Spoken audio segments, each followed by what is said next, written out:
which are at the service of the poor women everywhere. The basic principle that we put right away: people should not come to bank. Bank should go to people.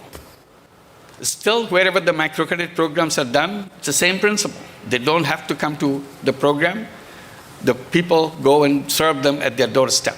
So all these 8.5 million borrowers in all the villages of Bangladesh, which is 80,000 villages in Bangladesh, we meet them every week, serve them at their doorstep. And people think lending tiny little money is what is microcredit. That's not true. The whole microcredit is challenging the existing banking system. We are almost opposite of the conventional banking. People tell me, how did you decide the rules and policies of the bank? How do you design all those things, all the intricate details? I say it's very simple. Whenever we needed a policy and we needed a rule, we just look at the conventional bank, how they do it. Then we do the other way. We do the opposite. Even today, after 40 years of our work, still there is not a single branch of Grameen Bank. Grameen Bank has 2,600 branches in the country of Bangladesh. Not a single branch is located in any city, any town, any township in the country. It's all in the village. So we reverse that. Conventional banks ask for collateral. We dismiss that thing. We said it's a wall which separates people, poor people, from the banking system. So we kind of pull down that wall. We said no collateral. We just do business on the basis of trust. There's no lawyer in our bank. It's the only bank in the world which is lawyer-free. You can walk in anytime and ask for a loan, provided you are a poor person. Only thing you have to substantiate very satisfactorily that you are extremely poor. Again, this is the reverse of the banking system. In the banking system, you have to explain how rich you are, and then they give you money. And their rule is, the more you have, the more you can get. So we reversed the entire banking system. Today, almost half the population of the entire world is deprived from the banking services. We wanted to fill that. So it's not impossible to do that. Now that became a challenge to the entire banking system, because most of the problem we created in the world is because of the banking system. Take the case of wealth concentration. All the wealth of the world is concentrated in few hands. 99% of the wealth of the world is owned by 1% of the population. If you reverse it, 99% of the population of the world own only 1% of the wealth of the world. That's not a good world. That's the challenge to you. How do you reverse it? That's what you have to think. Because this is not sustainable. Each day it's becoming worse. So if you keep on doing exactly the way we do it, tomorrow there'll be 99.5% of the world owned by less than 1% of the population of the world. And it will get worse day after tomorrow. So that's a challenge we have to take and make it the other way. And we continue to look for those solutions. Every time I see a problem in the village that I work in, I try to address that problem by creating a business. And I created a business after business because there are so many problems. So I keep on creating businesses to solve those problems. And people say, why are you doing that? Why? You must be making a lot of money by doing this business. I said, no, I don't make any money out of these businesses. Then why do you run businesses? Because then my answer is, I enjoy it. So they can figure out, how can one run business without making money for himself? And he says he enjoys it. I said, is there any law in the country that if you decide not to take profit from the company, you'll be punished for that? I said, there is no law. So I'm just taking advantage of it. I don't take the profit out of the company. The entire company is devoted to solving problems.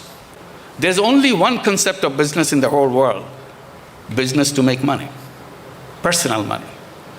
And I said, no, I don't want to make personal money. I want to solve problems. And I started calling these kind of businesses as social businesses. and defined it by saying it's a non-dividend company to solve human problems. And I continued to create those things. And gradually it became very noticeable.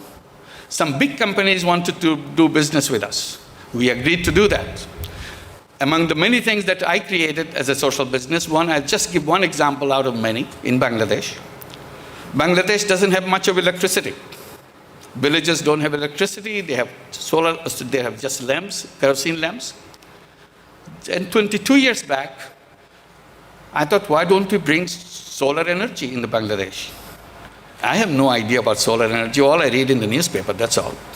So I talked to people who knows about solar energy. They said, no, it doesn't fit good in Bangladesh. It's good for Europe, it's good for North America, but not for Bangladesh. I said, why not? So I figured that out. I said, I can make it happen. I created a business, created a company called Grameen Shakti or Grameen Energy. And it started selling solar home system in the villages. 20 years later, we were selling 1,000 solar home system per day. It became a huge business, a social business. Today we have more than 2 million households in Bangladesh with solar energy. It became so popular through our company that other people came in, NGOs came in, companies came in to sell solar home system. In total today, more than 4 million homes in Bangladesh are served by solar energy, just out of nowhere. So this became largest off-grid solar system in the whole world. So this is what it can. So it's an idea. You don't have to know everything. I didn't know anything about banking.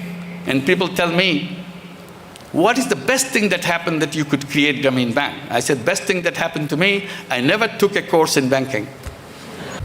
You can figure it out yourself.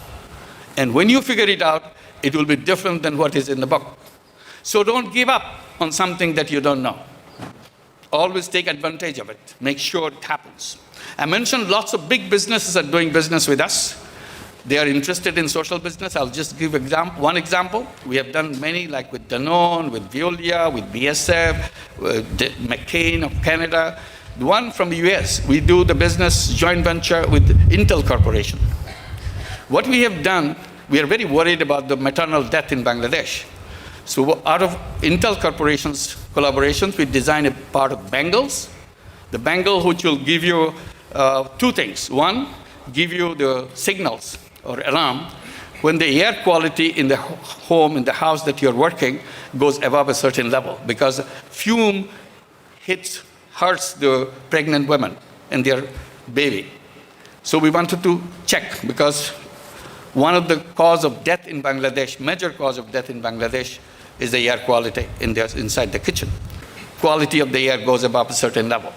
And it gives you a voice message, you get out of the house, open all the windows and doors until you have a better air quality and you come back. Then also it gives voice messages. This is the 5th month of your pregnancy. These are the symptoms that you will feel.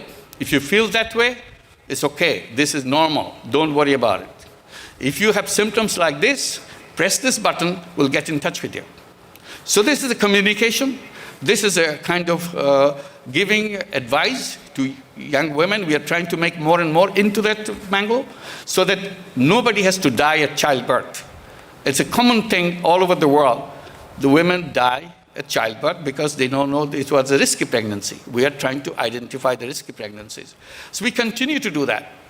One of the major problems that we face, the children of Grameen families, their parents are illiterate. We wanted to make sure all the children go to school. So it became part of Grameen Bank's program to encourage their parents to send the children to school. And we achieved 100% enrollment by the children of Grameen families. And then they came to college. And many went to higher education, went to get their master's degree, get their PhDs. Grameen Bank provided the support. Then it created a problem. Thousands and thousands of those young people coming out of the colleges and universities with degrees, no jobs. They keep complaining. Why did we have education? There is no job. In the beginning, I didn't know how to respond to that. Then I figured out what to say. Then I challenged them. I said, who asked you to have a job? They couldn't answer that question. Did your book tell you that you have to have a job? Did your teacher tell you to have a job? And I tell them, always remember, job is a wrong idea. Don't ever look for a job. Always tell yourself that I'm a job creator. I'm not a job seeker, I'm a job creator. So be a job creator. And we are told, go the wrong direction. Look for jobs. I said, human beings are packed with unlimited creative capacity. And if you take a job, that's, in most of the cases, that's the end of your creativity. Even if you are allowed some part of your creativity to be used in your job, mostly in selling some insignificant product, insignificant things, that's about the creativity you can use. Otherwise, it's a repetitive process. A human being who is full of energy, full of creative capacity, taking a job, sacrificing the totality of this creativity, and rest of the life and kind of stay in a little corner of the creative life. So I said, don't ever dream of that. Be a creative person, become an entrepreneur. So in order to make it happen, so what we did, we created a social business fund and asked every young person, come with a business idea. And once you come up with a business idea, we invest in your business. We become your partner. We are a problem-solving business. So we solve your problem. We put you on the orbit. You go wherever you want to go. And they love it. Initially, we started with hundreds. Now we have thousands of them coming with business ideas. And hopefully, there will be multiples of thousands very soon, and every month. That. Everybody turns themselves into entrepreneurs. People say, even they were arguing that, oh, some of us may not be entrepreneurs. I said, look, that's not true. Look at your mother. Your mother is a Grameen Bank borrower. She started with a tiny loan, $30, $20. And she turned herself into an entrepreneur. If millions of these women, illiterate women, can become entrepreneurs, what good is your education if you're looking for jobs and then sit idle, say I am unemployed? No human being should remain unemployed. So one of the things, when we came to this planet, we are not sitting around in the caves saying that we are unemployed.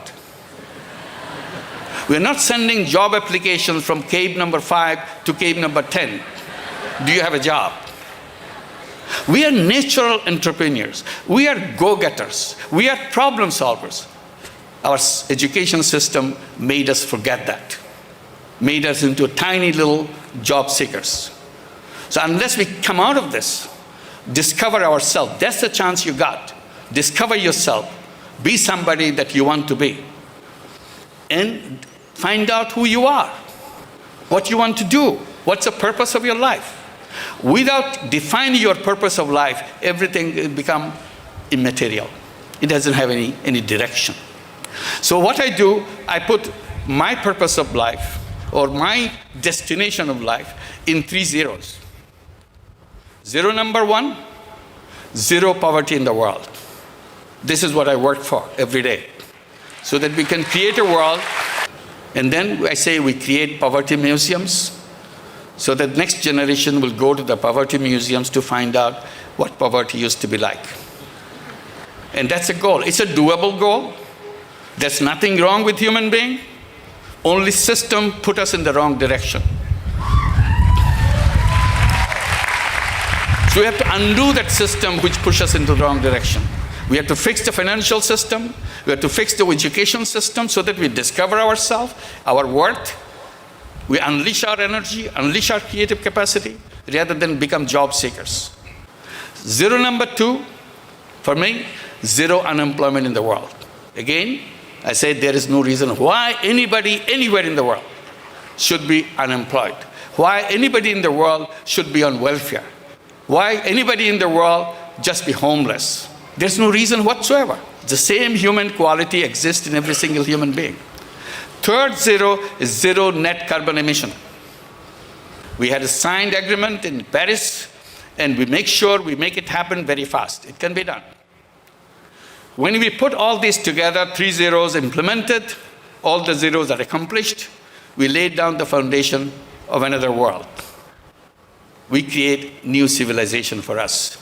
The old civilization that we are going through is not something take us out of the problems that we got, because our thinking is wrong. Our formulations are wrong. So we have to reformulate. We have to create a new civilization, which coming out of the civilization which based on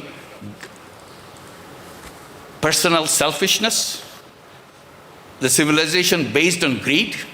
We have to get out of that selfishness and get out of that greed and create a civilization based on human values. That's the challenge you have. And we can make it together. That's the challenge. We take it, and that's what is worthwhile going to UC San Diego and make it happen.